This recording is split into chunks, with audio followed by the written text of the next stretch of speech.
So hello guys. तो कहानी में हमने अब तक देखा केंजी उस बूढ़े इंसान को गुस्सा दिलाने के बारे में सोच रहा होता है। और अब आगे वो बूढ़ा इंसान अपनी पावर का इस्तेमाल करते हुए केंजी को अपना काम जल्दी करने के लिए कहता है। तभी केंजी उसे आवाज लगा के कहता है, तुम्हें अब रुक जाना चाहिए, अपनी पावर का इस्तेमाल बंद कर दो। जिस बात को बूढ़ा इंसान समझ नहीं पाता कि केंजी ऐसा क्यों कह रहा है। तभी केंजी उससे कहता है कि अब तुम्हें ये सब करने की कोई ज़रूरत नहीं है। तभी वो बूढ़ा इंसान केंजी से कहता है, तुम ऐसा क्यों कह रहे हो? अगर तुम्हारा मतलब इसी से था तो तुमने मुझे मेरी पावर इस्तेमाल करने को कहा ही क्यों? तभी केंजी कहता है, कार्पो। तभी केंजी हमें बताता है कि इस बैरियर को तोड़ने के लिए सिर्फ हमें लैटिन भाषा का इस्तेमाल करना होगा। जिसका मतलब उस बूढ़े इंसान ने केंजी की उस बैरियर को तोड़ने में कोई मदद नहीं करी थी। तभी केंजी मन में कहता है कि इस बूढ़े इंसान की ताकत का होना मेरे लिए कोई फायदेमंद नहीं है। इसकी ताकत मेरे लिए फिजूल ही है। तभी केंजी द मैप ऑफ ईस्टलैंड की तरफ देखता है और मन में कहता है, मैं वैसे ही उस टावर के बारे में सारी जानकारी जानता हूँ, तो इस मैप का होना मेरे लिए कोई फ़ायदेमंद चीज़ नहीं है। वैसे भी ये मैप सिर्फ 10 फ्लोर तक की चीज़ें बताता है, जो कि मेरे लिए बेकार है। जिसके बाद केंजी एक अजीब सी शक्ल बना के मन में सोचता है, इसका मतलब ये नहीं है कि मैं ये चीज़ जो कि अहम है बाकी लोगों के लिए उस बुड्ढे को बड़ी आसानी से दे दूँ। और केंजी अपनी जेब से एक लाइटर निकालता है, जो देख के उस बूढ़े के पसीने निकल जाता है। और केंजी स्माइल के साथ उस बूढ़े इंसान को कहता है, मैंने तुम्हें पहले ही कहा था, मुझे मैप नहीं चाहिए। ये कहकर वो उस मैप में आग लगा देता है और वो मैप पूरी तरह जलने लग जाता है। केंजी का उस मैप को जलाने का रीज़न ये था कि अगर ये मैप किसी के हाथ में लग गया तो वो इंसान 10 फ्लोर तक का नॉलेज इस मैप से ले लेगा और ये चीज़ मेरे लिए काफ़ी सारी परेशानियाँ खड़ी कर देगी। उस मैप को चलते हुए देख वो बुढ़ा इंसान काफ़ी गुस्सा हो जाता है और वो गुस्से में केंजी को बुरा भला कहने लगता है, यहाँ तक कि वो उसे मारने के लिए तैयार हो जाता है। और केंजी, जिसका मोटिव ये था कि वो उस बूढ़े इंसान का ट्रू फेस बाहर लेकर आए, जो कि पूरा हो जाता है ताकि वो अपनी कॉपी कंडीशन पूरी कर पाए। और हम देखते हैं नोटिफिकेशन में दिखाया जाता है कि केंजी ने उस बूढ़े इंसान की एबिलिटी को सक्सेसफुली कॉपी कर लिया है, जो कि होती है एलिमेंट फायर, रैंक बी। और केंजी की ये नई स्किल उसके सॉफ्टवेयर में सेव हो जाती है। तभी वो बूढ़ा इंसान काफ़ी गुस्से में होता है और वो वादा करता है केंजी से कि उसे इस चीज़ का काफ़ी बड़ा पछतावा झेलना होगा। जिसके जवाब में केंजी उस बूढ़े इंसान से कहता है, तुम अभी तक समझे नहीं, मैंने उस मैप को क्यों जलाया।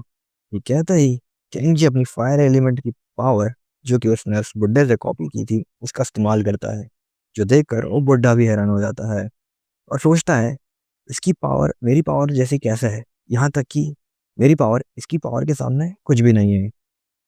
क्या ये बंदा इतना ताकतवर है? और अगर ये इतना ताकतवर है तो इसे मैप की ज़रूरत ही नहीं है। तभी केंजी उस बूढ़े इंसान को कहता है, अगर तुम बड़ी आसानी से उस टावर में चढ़ना चाहते हो तो मेरी बातें मानना शुरू कर दो। जिसके बाद सीन चेंज हो जाता है और केंजी वहाँ से नीचे आ जाता है और सोचता है, मुझे मिलाकर कुल 4 लोग हैं जो इस म्यूज़ियम से कोई ना कोई आर्टिफैक्ट या कोई स्किल लेकर जा चुके हैं। जिसके बाद केंजी एक बड़ी सी अंगड़ाई लेता है और अपना स्टेटस चेक करता है और उसे देखकर काफ़ी खुश होता है क्योंकि बंदा कुछ ना कुछ स्किल ऑब्टेन कर चुका था। तभी हमें एक छोटा सा सीन दिखाया जाता है, जो कि उस बूढ़े इंसान और केंजी का होता है, जहाँ केंजी उस बूढ़े इंसान को कहता है, मैं चाहता हूँ कि तुम और वो लड़की मुझसे नीचे आकर मिलो ताकि मैं तुम्हारे लेवल्स को बढ़ा सकूँ। केंजी चाहता था कि वो दोनों उसके लिए काम करें ताकि केंजी का काम जल्द से जल्द पूरा हो पाए। जिसके बाद केंजी हमसे कहता है कि उसे और ज़्यादा स्किल्स की ज़रूरत है क्योंकि उसके पास सिर्फ एक शरीर है और इतने जल्दी इतनी सारी स्किल्स सीखना इस समय इम्पॉसिबल है। जिसके बाद केंजी को भूख लगती है और वो पास ही के एक रेस्टोरेंट में कुछ खाने के लिए जाता है। तभी हम देखते हैं रेस्टोरेंट के सारे लोग न्यूज़ देख रहे होते हैं, जहाँ न्यूज़ के अंदर दिखाया जाता है कि उस गेम के रियलिटी बनने के बाद जो लोग भी उस गेम को खेल रहे थे उनमें से कई लोगों की मौत हो गई है और जो बचे थे वो काफ़ी ज़्यादा इंजर्ड हो गए हैं। कईयों की हालत तो मौत के करीब है। जिसके बाद वो रिपोर्टर म्यूजियम में हुई इंसिडेंट के बारे में भी लोगों को बताता है और ये भी कहता है कि कोरिया के अलावा और भी कई कंट्री जैसे यूरोप, जापान और यूएसए, वहाँ के हालात भी कोरिया जैसे ही होते हैं। जो देखकर केंजी मन में कहता है, बाकी प्लेयर्स ने अपने मूव्स खेलना शुरू कर दिया ताकि वो क्लाइम कर पाए द टावर ऑफ ट्रायल्स को। तभी उस न्यूज़ के अंदर से किसी और व्यक्ति की आवाज़ आती है जो कहता है कि हमें पहले सीसीटीवी फुटेज को देख लेना चाहिए। जिस फुटेज के अंदर यूरी और केंजी की पावर्स को दिखाया जाता है, जो देखकर हम लोगों को यकीन ही नहीं होता कि कोई प्लेयर इतना ताकतवर भी हो सकता है, वो भी टावर ऑफ ट्रायल्स के अंदर। और केंजी के बारे में बातें करने लगते हैं, जो सुनकर केंजी सोचता है मुझे अपनी आइडेंटिटी को छुपा कर ही रखना होगा। तभी न्यूज़ रिपोर्टर ये भी कहता है कि गवर्नमेंट ने उस टावर के ऊपर इन्वेस्टिगेशन शुरू कर दी है और उन्होंने एक डिपार्टमेंट भी बनाया है जिसका नाम होता है अवेकेंड एसोसिएशन। जो देखकर केंजी सीरियस हो जाता है और मन में सोचता है गवर्नमेंट ने इस चीज़ के ऊपर काम करना काफ़ी जल्दी शुरू कर दिया है और वो ऐसे लोगों को इकट्ठा कर रही है जिनके पास अवेकन एबिलिटी है, यानी जो उनके पास भी ताकतें हैं, जिनकी मदद से गवर्नमेंट आने वाली समस्याओं से समझौता कर पाए। लेकिन मुझे लगा था इस चीज़ में काफ़ी हफ्ते लग जाएंगे, पर गवर्नमेंट तो काफ़ी फास्ट है। तभी हमें उस डिपार्टमेंट का एक बंदा दिखाया जाता है जिसका नाम होता है हाई सेंग जी, जो कि अवेकन एसोसिएशन का चीफ होता है। जो कहता है मेरे यहाँ होने का सिर्फ एक कारण है, ताकि मैं और अवेकन मेंबर्स को इकट्ठा कर पाऊँ। और वो बताता है अवेकन मेंबर्स के अंदर कुछ डिफरेंसेस हो सकते हैं, लेकिन हम वादा करते हैं कि हम उन्हें काफ़ी ज़्यादा पैसे देंगे, यहाँ तक कि वो उन्हें एक गवर्नमेंट पोजीशन भी देंगे। और ये सब उस बंदे के लिए भी है जो उस वीडियो में भी दिखाई दिया था। यहाँ पर केंजी की बात हो रही है। फिर वो बंदा कहता है अगर वो अननोन पर्सन हमें ज्वाइन करता है तो गवर्नमेंट उसे हर चीज़ में सपोर्ट करेगी जो भी वो चाहता है। वहीं पर केंजी मन में सोचता है जो बंदा अभी न्यूज़ में आया था उसका मतलब सिर्फ मुझसे है और वो मुझे काफ़ी ज़्यादा पैसे भी दे रहा है, लेकिन मेरा कोई इंटेंशन नहीं है दूसरे लोगों के साथ ज्वाइन होने का। और केंजी मन में सोचता है सेंग जी, अगर इस बंदे को प्रेसिडेंट की पोजीशन मिली है तो ज़रूर इसके पास भी कोई खास स्किल होगी। अगर ऐसा नहीं है तो ज़रूर उस बंदे के पास भी मेरे जितना एक्सपीरियंस होगा और मैं उम्मीद करता हूँ कि ऐसा ही हो, ताकि ताकि मुझे कॉपी करने के लिए एक अच्छी सी स्किल मिल जाए। जिसके बाद केंजी कहता है जैसा ही दिन बदल जाएगा तो टावर ऑफ ट्रायल्स के गेट खुल जाएंगे। और अगले दिन जैसे ही टावर के गेट खुलते हैं सभी लोग एंटर होते हैं उस गेम एरिना में। सभी प्लेयर्स बहुत ज़्यादा एक्साइटेड होते हैं, जिन्हें देखकर केंजी समझ जाता है कि ये सब अभी बिगनर्स ही है। तभी गेम का नोटिफिकेशन आता है और नोटिफिकेशन सभी न्यू प्लेयर्स को एक सेलिब्रेशन बोनस के तौर पर उस गेम की करेंसी देता है और उन्हें बताता है प्लेयर्स अपनी वीडियोस को अपलोड करके इस करेंसी को अर्न कर सकते हैं। हर 10,000 व्यूज़ पे लोगों को 100 कॉइन्स दिए जाएंगे और हाई स्टेटस प्लेयर को प्रीमियम चार्जेस भी मिलेंगे। और सिस्टम का नोटिफिकेशन ये भी कहता है वीडियो लाइव तभी जाएगी जब आप किसी बॉस का सामना करेंगे और अगर कोई प्लेयर चीटिंग करता हुआ पकड़ा जाएगा तो उसे बड़ी पनिशमेंट मिलेगी। तभी केंगी समझ जाता है कि ये गेम एक ब्रिज की तरह काम कर रहा है उन लोगों के बीच में जो इस गेम को खेलेंगे और वो लोग जो टावर के बाहर अपने जीवन नॉर्मल तरीके से बिताएंगे, जो कि एक ब्रॉडकास्ट सिस्टम होगा। और व्यूअर्स उसी प्लेयर को देखेंगे जिसके पास हाई प्रोबेबिलिटी ऑफ चांसेस होंगे टावर के टॉप पर पहुंचने के, और उसी बंदे के पास सबसे ज़्यादा व्यूज़ भी होंगे। जिसका मतलब जितना वो प्लेयर फेमस होगा उतना ही उसके पास कॉइन्स होंगे। जिसके बाद वहाँ का ज़्यादा से ज़्यादा प्लेयर गॉब्लिन केव की तरफ जाते हैं ताकि उन्हें ज़्यादा से ज़्यादा व्यूज़ मिल पाए और जिन्हें हराना इन प्लेयर्स के लिए आसान होता है। तो विकेंजी इन लोगों के बारे में कहता है कि लोग जल्द से जल्द इस गेम को कंप्लीट करना चाहता है और बाकी लोगों से आगे निकलना चाहता है। कॉइन्स कलेक्ट करना मेरे लिए काफ़ी आसान है क्योंकि मैं इस गेम के बारे में सब कुछ जानता हूँ, और मेरा कोई भी इंटेंशन नहीं है अपनी वीडियोस को अपलोड करने का। और अगर मैं ऐसा करता हूँ तो ये मेरे लिए काफ़ी बड़ा लॉस साबित होगा। लेकिन मैं जानता हूँ कि यहाँ आने के बाद सबसे पहले मुझे कौन सी चीज़ करनी होगी, ऐसा जो करने का किसी ने सोचा भी नहीं होगा। तभी हमें एक फ्लैशबैक दिखाया जाता है जहाँ हम देखते हैं केंजी नीचे के 3 लेवल्स को पार कर चुका रहता है और वो आगे बढ़ने के लिए उसी फ्लोर में छुपे हिडन पीसेस को ढूंढता है। उस फ्लोर को एक्सप्लोर करते हुए केंजी एक बात समझ जाता है, जो कैरेक्टर उसने चुना है उसका पोटेंशियल लिमिट सिर्फ इसी फ्लोर तक है। तो ना चाहते हुए भी केंजी को उस कैरेक्टर को वहीं पर डिलीट करना होता है, जिसके बाद केंजी को सब कुछ शुरुआत से शुरू करना होता है। तभी फ्लैशबैक खत्म हो जाता है और केंजी मन में कहता है ये सारी बातें तो 6 साल पहले की है। जिसके बाद केंजी एक लेबरन के सामने खड़ा हो जाता है जिसकी डिफिकल्टी बी रैंक की होती है। जिसके बाद नोटिफिकेशन में हमें उस लेबरन की स्टोरी बताई जाती है जो कि डेडलस द्वारा बनाई जाती है, जिसकी खासियत होती है कि वो एक बहुत बड़ी मेज होती है और जिसके अंदर काफ़ी तरह के ट्रैप होते हैं जो लोगों को उलझाने का काम करती है, जो भी उसके अंदर घुसता है। जिसके बाद क्लेंजी उस मेज को देखता है और बहुत बुरा रिएक्शन देते हुए कहता है, मुझे नहीं पता था कि मुझे इस चीज़ के अंदर दोबारा जाना होगा। भले ही मुझे ये पसंद नहीं है, तो मुझे इसे देखकर अपनी पुरानी यादें ताज़ा हो गई। तो अब समय हो गया है इस लेबरन के अंदर जाने का। ये कहकर केंजी उस लेबरन के अंदर चले जाता है। अंदर जाते हुए केंजी थोड़ा खुश होता है क्योंकि उसकी पुरानी यादें जो ताज़ा हो गई थी। पर जब वो अंदर जाता है तो देखता है कि वहाँ पर और भी लोग खड़े होते हैं।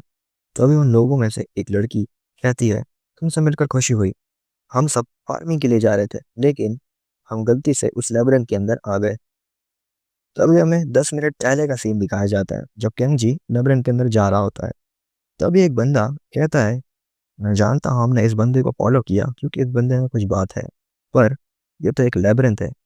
तभी वो बंदे के पीछे खड़ा शख्स कहता है, इस बंदे ने जैसे ही टावर के अंदर कदम रखा ये सीधा लेबरिंथ की तरफ गया और इसके पास इस लेबरिंथ की चाबी नहीं थी, फिर भी इसने इस गेट को खोल लिया।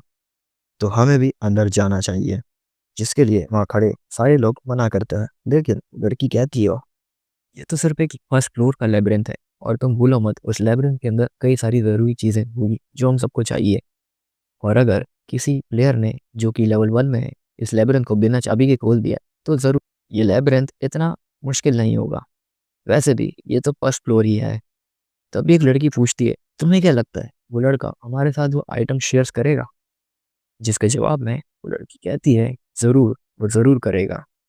हमें सिर्फ इतना करना है कि उसे उस लेबरिंथ के अंदर ही फंसाए रखना है। तो आगे कहानी में हमें लेबरिंथ के अंदर का सीन दिखाया जाता है जहाँ वो लड़की केंजी से बात कर रही होती है और उसे बताती है कि हम हंटिंग के लिए जाने वाले थे, लेकिन हमने देखा लेबरिंथ का गेट खुला हुआ है तो हमने फैसला किया कि हमें अंदर जाना चाहिए। जिसके बाद वो लड़की कहती है हमें कोऑपरेट करना चाहिए और इस लेबरिंथ को साथ में क्लियर करना चाहिए और हमें सारे रिस्क और सारा डेंजर आपस में शेयर करना चाहिए। जो सुनकर केंजी कहता है, कहीं ये लड़की इतने सारे लोगों के साथ मिलकर मुझे उल्लू तो नहीं बना रही और ये कहीं लीडर तो नहीं है। तभी अपना केंजी एक्टिवेट करता है द आई ऑफ ट्रुथ को। जिसके बाद वो लड़की अपना इंट्रोडक्शन देती है। वो कहती है उसका नाम पार्क खाना है और वो 22 साल की है और वो ये भी कहती है कि उसने इस गेम में सेकंड फ्लोर तक रीच किया है। जिसके बाद केंजी उस लड़की का स्टेटस चेक करता है और उस स्टेटस के अंदर केंजी को एक इंटरेस्टिंग स्किल मिलती है जिसका नाम होता है कम्यून। और कम्यून की खासियत ये होती है कि ये लोगों से फ्रेंडली होने में मदद करती है, यहाँ तक कि स्ट्रेंजर्स से भी। और ये स्किल सामने वाले व्यक्ति को कंफर्टेबल बना देती है। जिसके बाद केंजी उस स्किल को कॉपी करने की कोशिश करता है, जिसकी कंडीशन होती है कि केंजी को कारखाना के साथ 240 आवर्स बिताने होंगे। और जैसे ही 240 आवर्स पूरे हो जाएंगे, केंजी को इस बात का ध्यान रखना होगा कि केंजी और कारखाना के अलावा उसके आसपास कोई ना हो। जिसके बाद वहाँ खड़े सभी लोग अपना अपना इंट्रोडक्शन देते हैं, सभी अपना नाम बताते हैं और ये भी बताते हैं कि उन्होंने इस गेम को किस फ्लोर तक पार किया है। कुछ लोग तो वहाँ पहली बार आए हुए होते हैं। सभी का इंट्रोडक्शन खत्म होता है पर केंजी जानता था ये वही लोग हैं जो मुझे बाद में पीठ पे ही छुरा घोंपेंगे, तो मुझे इनके नाम याद रखने में कोई दिलचस्पी नहीं। जिसके बाद पार खाना केंजी से पूछती है कि तुम इस गेम के कितने फ्लोर तक जा चुके हो? जिसके साथ पार खाना कम्यून स्किल का भी इस्तेमाल करती है। लेकिन केंजी जो इस स्किल के बारे में जानता था उसका इसके ऊपर कोई असर नहीं होता क्योंकि वो इसके बारे में जानता है और कहता है मैं जहाँ तक जा सकता था वहाँ तक गया। जो सुनकर पार खाना भी कंफ्यूज हो जाती है क्योंकि उसकी कम्यून स्किल का इस्तेमाल करने पर भी केंजी पर इसका कोई असर नहीं होता। जिसके बाद खाना उससे पूछती है कि इस लेबरिंथ के अंदर उन्हें किन मॉन्स्टर का सामना करना होगा, क्या वो लेबरिंथ के बारे में हमें कुछ बता सकता है?